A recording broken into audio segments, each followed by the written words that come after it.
Where's All Mitch? right, and we are live. Hello, Dustin. Can you hear me? Yes, sir.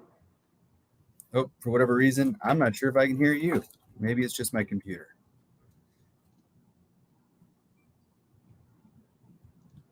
Can you hear me now? All right. Can you hear me? I can't hear anything.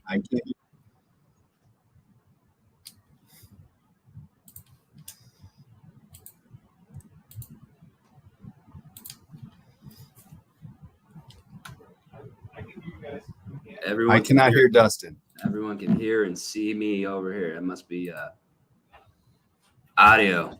What's up, LinkedIn? And everybody else?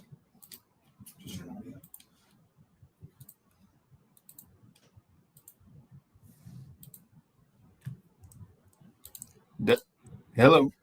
Yep.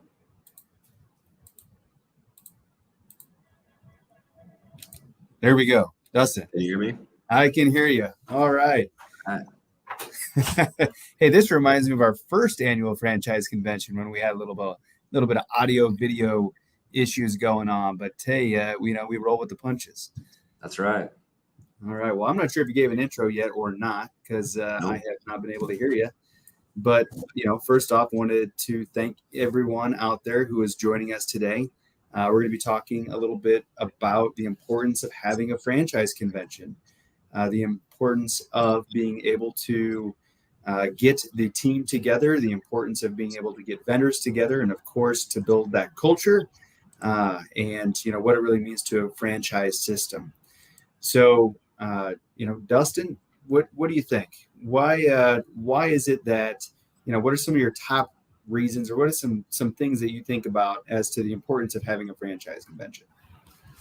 The convention to me personally is the best way to reconnect with all of our franchisees, right? As a franchisor in senior care, there's a lot of moving parts. We try to stay connected, and as we've been growing to 20 plus locations nationwide, it becomes difficult to constantly be in communication with all franchisees. And the convention to me is the best way to get everybody collectively together, collaborate, talk about issues we're having in New Jersey versus California versus Oregon versus Texas, and really problem solve and troubleshoot, and then leave convention re-energized to go out. I think we just got done with our convention, and within a week, income has grown. So I guess the stats say maybe we should do a convention once a month.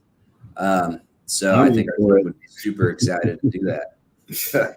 I'm all for it. But well, hey, let's hit on that first thing you said, team building. And, obviously not only does a convention and bringing everyone together just kind of naturally help to build that team, but some events during the convention most certainly help to foster that team building relationship and bringing everyone together. So if you can kind of think back through the years, what have been some of your favorite team building activities? Well, Top Golf is always fun. We've done that the last 2 years because we couldn't find something to top last year's Top Golf. See what I did there? We did change the game. It was awesome. A lot of energy, a lot of fun.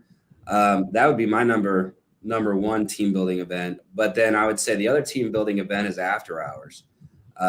Watching owners leave convention after getting drilled in the face all day with information from vendors and speakers, and it's a lot. And then going out and actually just kicking back and letting them all hang together. I think that was the best team building event. When we left this year, there's hugs. There's people who met new owners who didn't know the new owners. They knew them by name but never by face. And, they share a laugh, a drink, and had some fun. And now a week later, they're still talking to each other saying, hey, you told me about this. Can we get together? And they're setting up calls with each other to collectively grow. And convention next month, we got to figure it out. Keep it going. And I mean, that's a great point. The relationships that are built with the owners. I know we have owners who travel together. When they are coming in or out of each other's territories through other random travel, they're meeting up, they're meeting at other conventions. They're coming to convention time early here in Omaha, Nebraska to spend time with each other. So, most definitely has built some culture and that overall kind of team with us. I know our first year we did the escape room, and that was a lot Yeah, of I fun. forgot about Right? that. We were smaller. We had the chance I think my to team won that one. Not yeah, happy, just right? barely. Yeah, I couldn't fit through the little thing.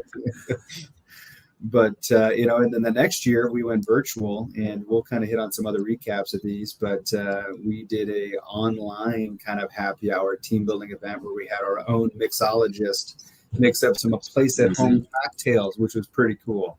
And virtually, it was about the only way we could think of to really have some good, let the hair down, relax, and some time to just exchange some friendly banter and some place at home kind of memories and talk. But Yeah. so yeah, team building is huge.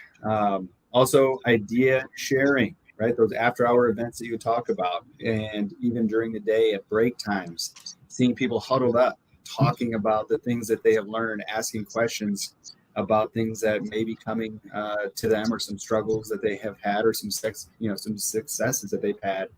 But what are some other things that we have done throughout the years, or that you would encourage other franchise systems to do to really kind of get those ideas out there during the convention? Yeah, I mean, for franchisors who are younger, we'd be considered an emerging franchisor, and there's a lot of emerging franchisors who look at conventions as a challenge. Number one thing, embrace the challenge, because there is a massive impact that a convention can have on your system. Meaning, people enjoy it, people look forward to it, and there's things you can do to really drive that attendance. That's number one.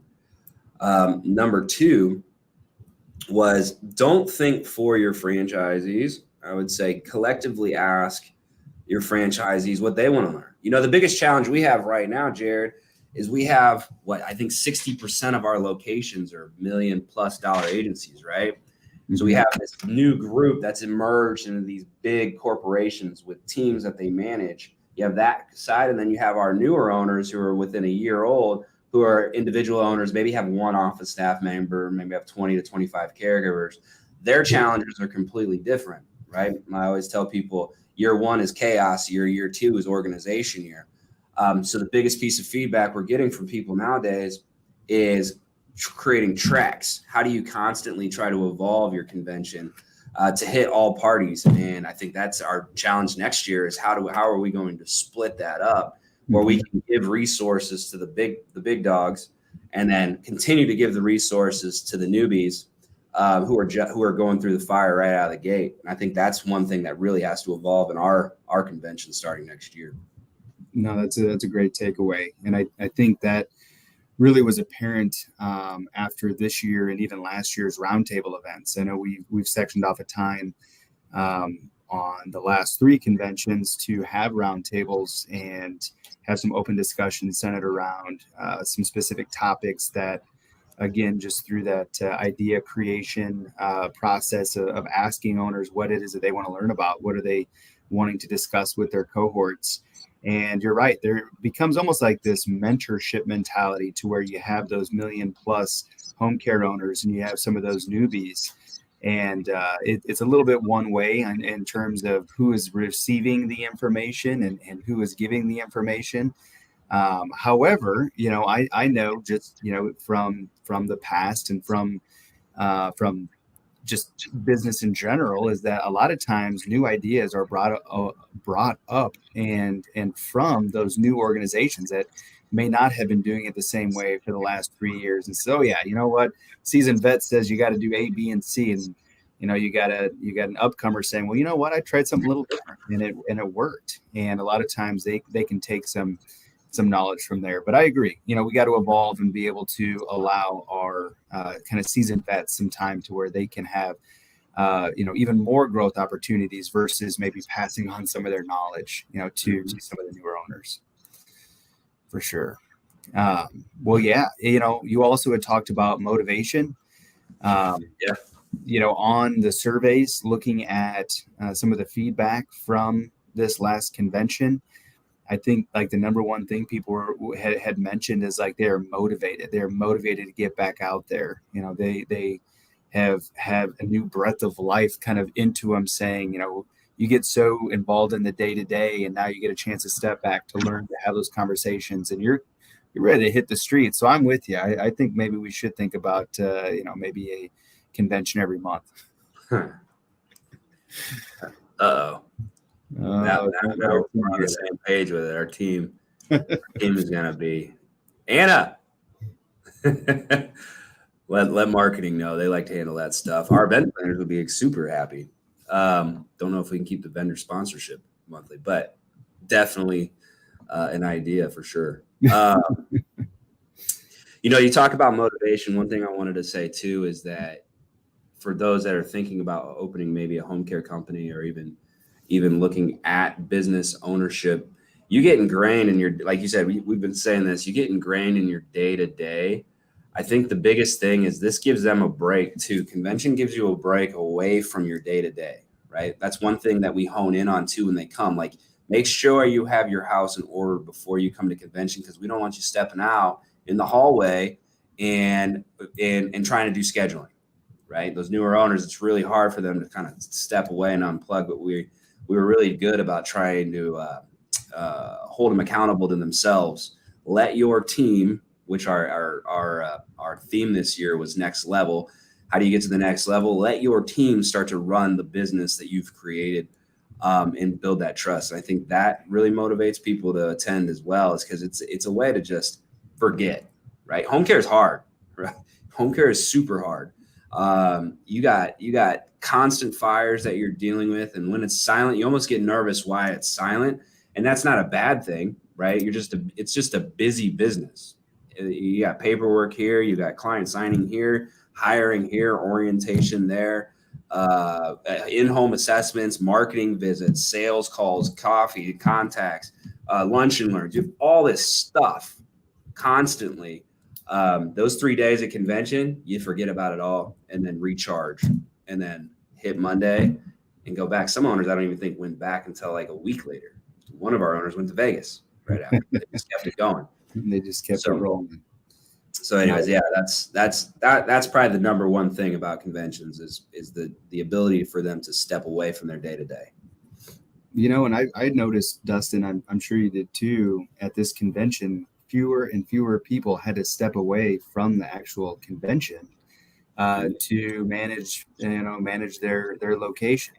Looking back at 2019, that was our first annual convention. We had just launched our first 3 franchise locations in 2018. So 2019 comes along. We say, you know what, we're ready. Let's get everyone together and let's try it. And so glad that we did. And we have certainly evolved, though. 2019 to 2022. I remember 2019, Dustin, that first room that we were in, we had a separate area outside of the presentations, and there was times when 3 or 4 owners, and at this time we didn't have that many. 3 or 4 owners go off to the other room to manage their business, and it's pretty noticeable. It's like, hey, where'd the crowd go? But yeah, not that big a crowd back then. It was like, where'd the class go? Right? Yeah. Right. But anything that you wanted to point out or mention about 2019 first annual convention? Yeah, it was fun. It was a lot more intimate, which was cool. We had our pioneers, right? The people who believed in a place at home. When you're in franchising, your first 5 are really, really hard to get because you want proof of concept. I mean, if I were buying a business, I'd want proof of concept too, right? We got those 5, and that was really, I think that was it. Maybe those 5 or 6 were at that first one.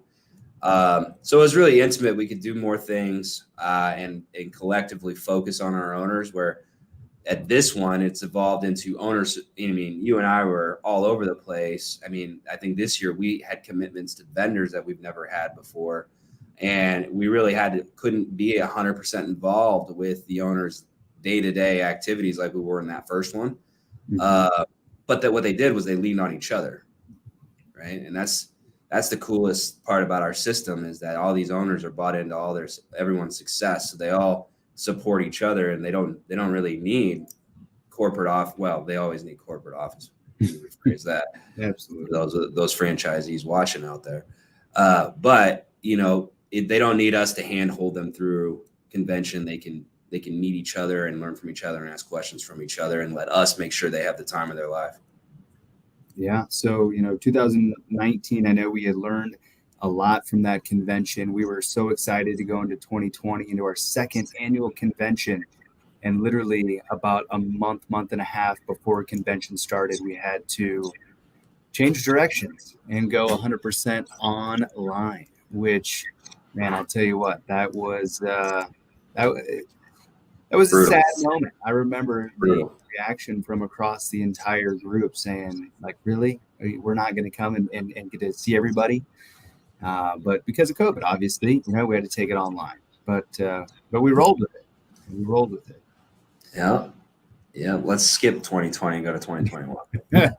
So 2021, elevate your team, right? We had heard that we've got so much business coming down the pipeline. We have so many seniors needing help that we wanted, and our franchise owners, we listened to what they wanted to learn and focus on. And that most certainly was elevating their team, whether it be their care team, whether it be their recruitment efforts, their retention efforts, or even their internal staff. How can they elevate their team to meet the demand that was coming through?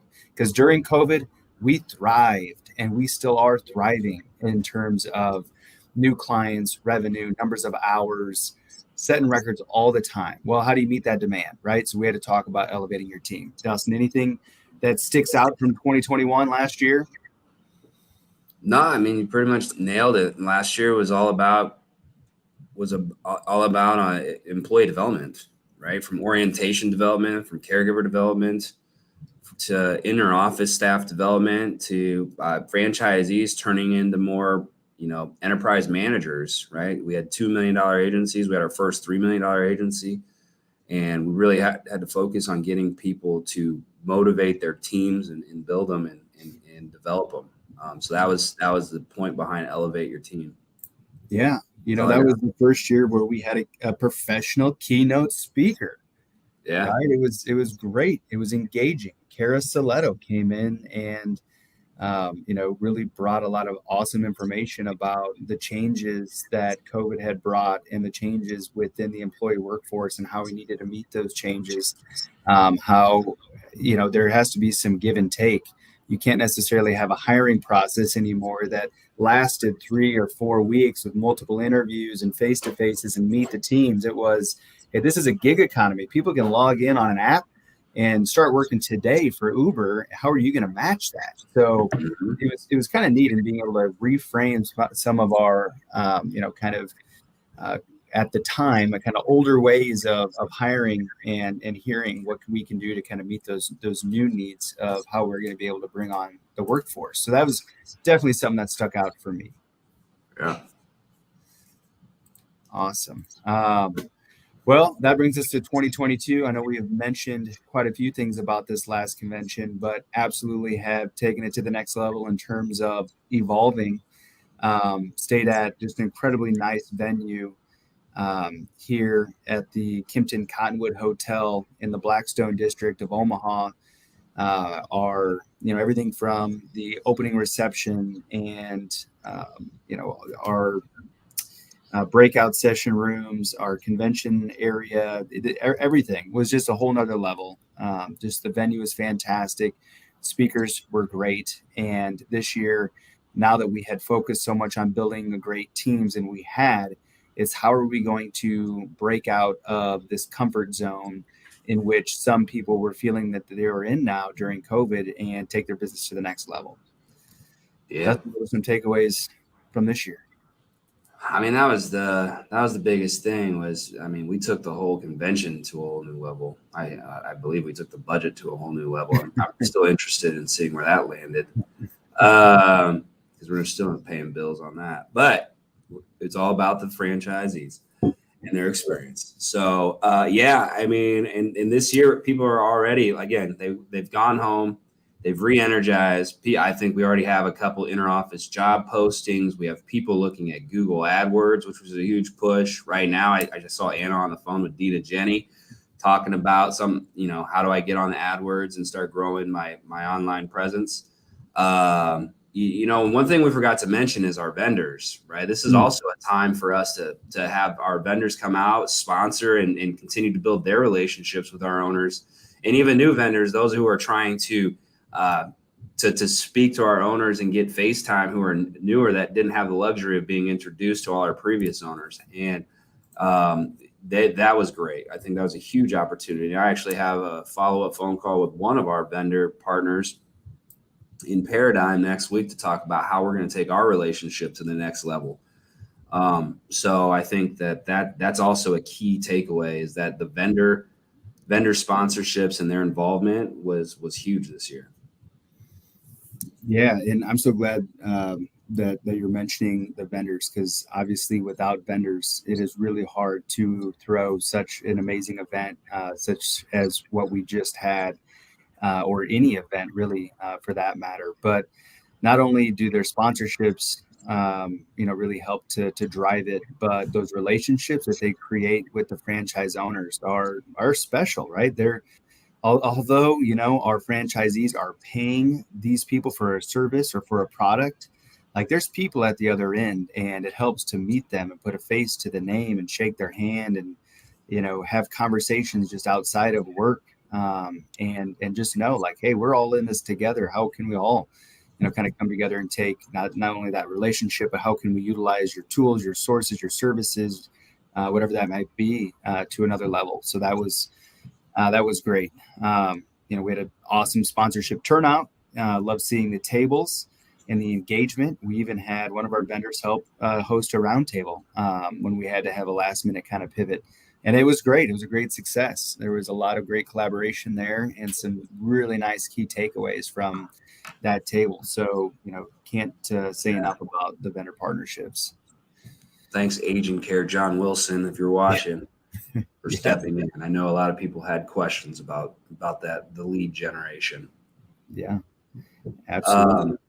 Some other key things that kind of came out of this. Now, I know we've already said it, right? But that culture, that team, mentality that we foster, it's electric. And when I see it firsthand and I'm a part of it, I often ask myself, like, why wouldn't everybody want to have this? Why wouldn't everybody want to be a part of a place at home? If they could see this and know what it is that we have here, it is special. And I just wish I could bottle it up and just share what that experience is like, to the world. It's just so encouraging. But a few other things, just real quick. We did take some pretty awesome initiatives. I'm not going to go through them all, but we started the first annual Place at Home Book Club. We actually have a meeting on that here this afternoon to kick that off. We talked a lot about maximizing the current territories as well as pay sources and service lines that we have. And we set some goals and some challenges around that. And then lastly, one last thing I'm going to just hit on quickly is defining some of our next directions in terms of charity, right? We have always been wanting to give back and do give back to our communities, whether it be through time or, sponsorships or donations to certain nonprofits. But we wanted to really just gather around as a team, meaning our entire system, and figure out, what do we all find really valuable to get behind, and how are we going to take that into 2023. So I'm excited for some of those deliverables coming out of the convention and what's to come there. Yeah, it's gonna be great. It's gonna be great. Now, to go back to one thing you said about bottling it all up, we did video the whole thing. And I believe the majority of it. And I'm sure there's a lot of editing going on right now by our wonderful people at Digital Moxie, Margot.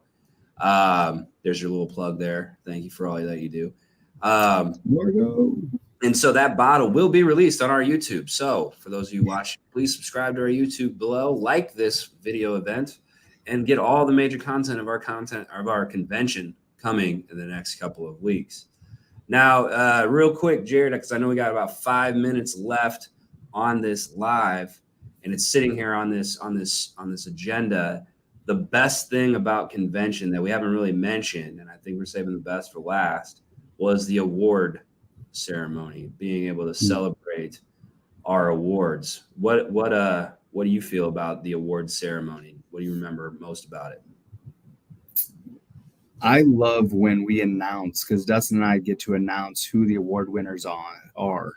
Seeing their faces, seeing the emotion, seeing how happy all of the other owners are for them. And when we announce each award, the whole room just explodes and cheers, and everybody is just so behind what they are doing. And I know a lot of them are, wanting that award and going to be coming, hard at trying to get those awards next year. We have a very competitive culture, which is great.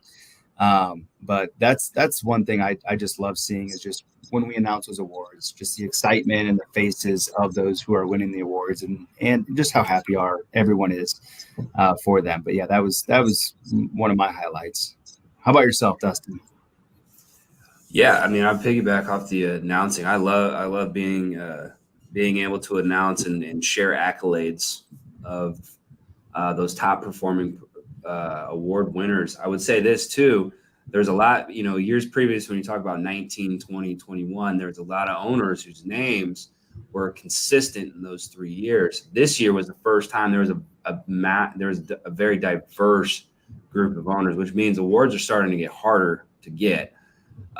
One thing you know about Jerod and myself is we're not participation trophy parents, right? No, we're not here to have fun. We're here to win. And, those people who work their butts off, and all of our owners work their butts off, they got that accolade. And when they get that award, it's like, man, everything that their teams put into it last year, like they can't wait to get that in the mail to show it to their team. They actually ask us to kind of keep it hush until they can go back and tell their teams. Unfortunately, we couldn't keep that hush this year because we went Facebook Live on that on that ceremony, which was great. And maybe we can share this on LinkedIn. I don't know. I know we have a lot more followers on LinkedIn than we do Facebook, and maybe that's something Anna can do. Thanks, Anna. But that's my biggest thing. The awards is not going anywhere. That's like the staple. That's the best night of the whole entire convention. And after it's done, that means convention's a wrap, because that's our last night, and all the hard work of our team just came to a fruition and finalized. And we didn't lose an owner. We almost left an owner at the hotel. If you guys, we almost forgot him, but we did turn around and picked him up. And that was Gary Lafreniere and his wife Ariana. And then we spun it because that was their anniversary that night, and we said we intentionally left him. In which I came clean to Gary and said, Gary, how in the heck would we have known you're going to be the last people out the door? In which he said, yes, that makes a good point. So anyways, didn't lose any owners at convention, and it turned out great. Yeah, definitely. Well, this first video here is kicking off a series where we're actually going to be doing some LinkedIn Lives and interviewing those award winners that we're talking about here today, and asking them, how is it that you won that award? What are some things that those who are gunning for the award next year can do to increase their chances of being the next award recipient? And anything else that they want to share, any tidbits of knowledge. So that will be coming soon, as well as our 2022 Caregiver of the Year award, which was very emotional, very awesome to see. And hopefully we'll be able to get her on here as well. Absolutely, that'd be sweet. Yeah. Well, I think that's about all we have for today, Dustin. And had some fun going back and forth, reliving our conventions from years past. And I don't know how exactly we're going to be able to take next year to a next level, but if anybody can do it, I think we can. Yeah, we'll figure it out. We'll figure it out for sure. All right, guys. On the beach in Tahiti. That's the next level right there. Just kidding. All right. Have a great possible day. Possible day doesn't make any sense, but have a great and prosperous day. I'll see you guys later. We'll see you.